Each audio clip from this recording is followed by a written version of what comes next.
which I thought That was was so stupid. what a god awful game. That game was god awful. Like it was god awful. I I'm a little upset that the Lions did not lose, but both teams, and I know that there's a lot that goes into that because the weather wasn't great, so but like both teams showed they could throw the ball at least somewhat. Like right. I take some issue with what Dan Campbell did in that game. Like yeah, if you just third and long, like they had like 3 or 4 third and longs where they ran the ball. Didn't they run all the time? Why third did they and run? goal from what the are you 9, doing? and they ran the ball. And Swift was like a yard away from a touchdown. Would love that for my fantasy team. And people were talking about it too, like and Goff was injured. As if he like confirmed like he's then not why practicing. is he in the game? That's the whole issue. But like he came in and made throws, so it's either there's 2 things that he did. It's either they don't trust Goff, they thought, or he was too injured to make the throws, or maybe a little bit of both. Because Dan Campbell took over the play calling this week. But if you don't have faith in him to make the throws, regardless of the reason, I don't care about the reason. You don't have faith in him to make the throws because of his injury, because of his ability, whatever. Why is he in the game? You have David Blau. I know he's not good. His last name is Blau, for God's sakes. But if Jared Goff cannot throw the ball, then why is he in the game? You need to have a quarterback that can at least try to make the passes, especially when in overtime you have the ball at the 50-yard line and you just need to get into a reasonable field goal range, although I guess maybe it wouldn't have mattered because you had a homeless man for a kicker. Yeah, I don't know what the hell they were doing there, but I don't understand. That was rough.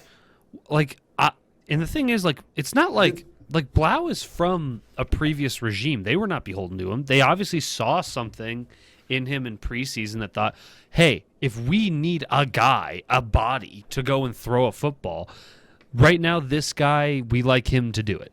And I know Tim Boyle is on IR, but it's like you could have gone, like there's a bazillion practice squad quarterbacks you could have potentially nabbed if you thought Blau was that like dumpster fire-ish, and he's not good. This is not to say any of this is like, oh, he's going to win you games. But like if your quarterback cannot throw the ball, anyone is better than him. And here's the thing, Goff did throw the ball. He threw like a 30-yard strike in the 4th quarter, I think, or maybe overtime. So he could throw the ball, but you just weren't letting him. It was very bizarre, and I've been giving Dan Campbell all of the leeway this year because his team that he's playing with. Brad, did you know that I think they've played 11 cornerbacks this year on the Lions defense, and they have that many? Well, they've played, and only 4 of them were drafted. 3 of those 4 that were drafted are injured and not playing again this year. So they have 1 drafted cornerback. Everyone else on this team is a free agent. A lot of them are undrafted rookies. That's rough. God, that is rough. And obviously they're rebuilding, and they lost Okuda early in the year. And they've had a lot of injuries. So it's like, I'm not mad at anyone for them not having cornerbacks. Like, you're rebuilding, other than Jeff Okuda and what was that guy's name? Amani Oruwanye.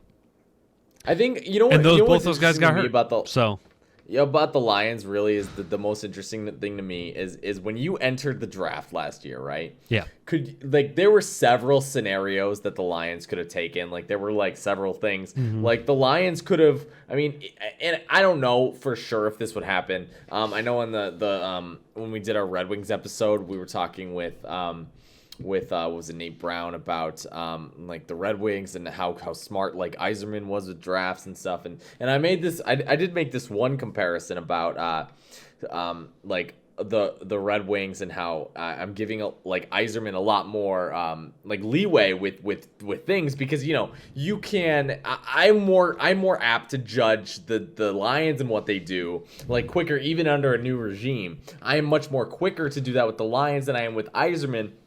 Just because he's a top 5 GM. But, what's interesting, though, is, like, I was thinking about it, and if you remember specifically, I can't remember what was it, the Bears? had traded up, right? I think they were like 17 or 20 or something like Yeah. that. And they traded up to get Justin Fields, right? I think it was like 10 or 12, okay? And the Giants ended up taking, and they really like this guy, some wide receiver. Kadarius Toney. I can't. Okay, great. Isn't he turning out to be like great for them? And in doing, he had a little like he's had some moments, right? But he's shown like potential beyond what like where he was. Sure. Like it seemed like a good pick. Would you like rather have like a move like that, or would you rather have what the Lions have done now and take Penei Sewell, who has not had his share of like he had a couple good moments, but not. See, that's where so I'll tell you this: Kadarius Toney has had he's had 2 games with over 5 catches. Every other game he's had 4 or less, and he also has not. Okay. So Kadarius Toney, not your best example. Jamar Chase would be a great example. Jamar Chase turned out to be a stud, who the Bengals took instead of Penei Sewell. But I'll say this: Okay. I wanted Penei Sewell. As soon as he fell to us, I was like, Oh, absolutely. Yeah. I want him.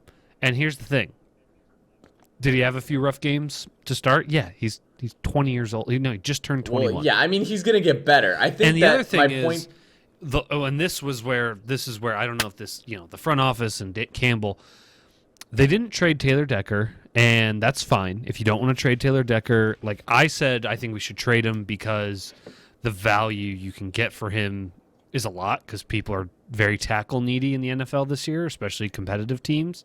Like the Ravens right now, they're in a competitive window, and they lost their Pro Bowl left tackle. Like, you don't think they would have traded to try and get Decker as a patch for this year when they're trying to win a Super Bowl? Or like the Panthers, who don't have a left tackle? Like, you could have gotten a lot for him. But that's fine if you want to keep him. My issue is when Decker got hurt, why did you move Sewell to left tackle just to move him back to right tackle now and then have to go through all the growing pains of learning that position again? Right. Now, here's the thing. He struggled at left tackle. He had his first week he looked great against San Francisco. Had a few rough games. I know in the Vikings game he got beat a lot, but he was also, I think, injured in that game. He had an ankle issue. Ever since that Vikings game, I've not heard his name come up, and that's a good thing when you talk about tackles. The less you hear them, because the only time you hear a tackle name is if they committed a penalty or they gave up a sack. And I've not heard Penei Sewell's name. And this last Sunday, going up against T.J. Watt up until the fourth quarter, until Watt got hurt, T.J. Watt, I think, had 1 sack, and that was, again, I think, in the fourth quarter. And I didn't hear T.J. Watt's name said very often, and Sewell was on the right side blocking him. I think Sewell had he had no pressures, and I don't think he was the one who gave up that sack. I'm trying to. Oh yeah, here we go. Penei Sewell this season, weeks 1 through 5, is pro football grade. He was 56. Or I don't care about the football grade, but here 21 pressures in the first 5 weeks. 21 pressures, 4 sacks. In the last 5 weeks, 5 pressures, 0 sacks. He's averaging 1 pressure a game and has given up 0 sacks in this second half of games through week 10. So yeah. Now, granted, I think there's a bye week in there, so it's technically only 4 games, but that's still a good sample size. He's clearly improved. I'm not worried about Penei Sewell. I think if you're a team that has literally nobody, you build through the trenches. I know it's a cliche, but you really got to think about the reason why building through the trenches is so vital. I think, especially think about when the Lions do get that quarterback. I mean, look what Justin Fields is dealing with. He's getting smoked because he's got no offensive line. That's why taking, that quarterback that you want to be your franchise guy, they can just. I mean, it's the same thing that happened with Tua. They're just getting smoked, and they have no time. Whereas like a guy like Mac Jones comes in, he's behind a great offensive line, and he's one of the most productive rookies this season.